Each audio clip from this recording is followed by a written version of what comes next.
Gravity Falls in Real Life. Olá, eu sou o Dica. Você não me conhece? Eu sou de Gravity Falls.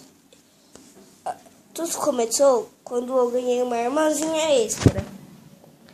E eu ganhei uma irmãzinha extra e fomos para uma cidadezinha chamada Gravity Falls.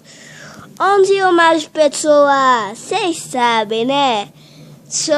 Moram numa cachoeira, tudo mais, né? E o nome é Dipper. A minha irmã Mabel, a gente tem 12 anos. Eita, prelo, o que aconteceu? Acho que a gente está pra caçar um mistério lá. E eu vou levar essa mega super câmera comigo. Se der, né? Aí vira. Eita, caiu. Bem, esse sou eu.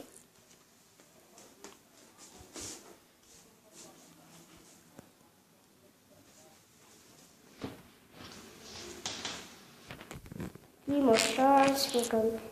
Bem, deixa eu voltar aqui pro quarto que eu vou ficar aqui.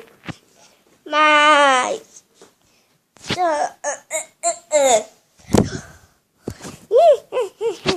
Finalmente entrei no corpo do moleque.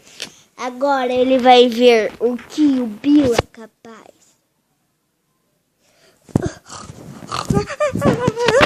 O Bill entrou na minha cabeça.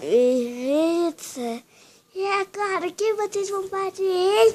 Sair cagando de medo? Não! Vamos enfrentar.